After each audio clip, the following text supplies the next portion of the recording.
আপনার চারপাশে মানুষ আছে, পরিবার আছে, বন্ধু আছে। তবুও হঠাৎ মনে হয় আপনি একা।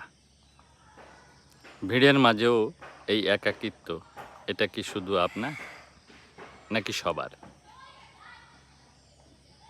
দিনভর কথা হয়, মেসেঞ্জার, কল, আড্ডা, বাইরে হাসি, ভেতরে ভেতরে ফাঁকা অনুভূতি।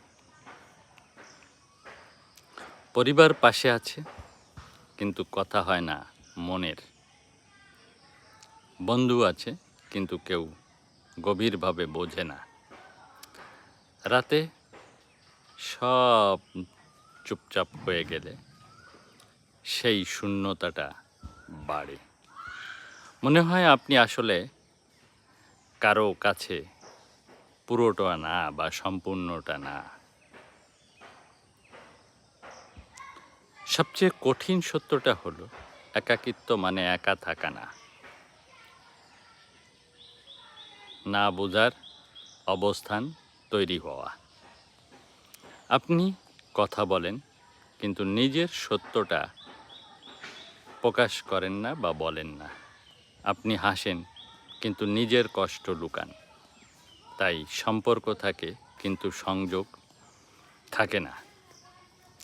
আরেকটা তীব্র সত্য, আমরা এখনো অনেকের সাথে কানেক্টেড, কিন্তু কারোর সাথে ডিপলি কানেক্টেড না। এই কারণেই ভিড়ের মাঝেও মানুষ একা হয়ে যায়।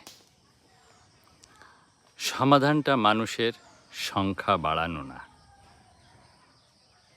সংযোগ গভীর করা।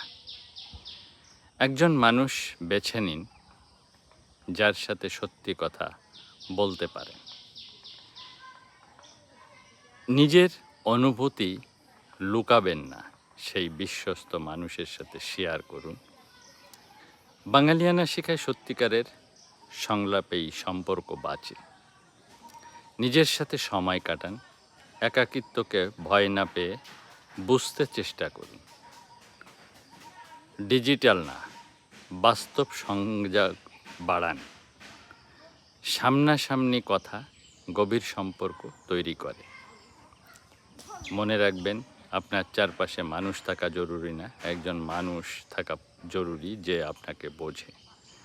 আজ একটা সিদ্ধান্ত নিন, আপনি শুধু ভিড়ে থাকবো না, আমি সত্যিকারের সংযোগ খুঁজব। কারণ ভিড়ের মাঝেও একা থাকা কষ্ট, কিন্তু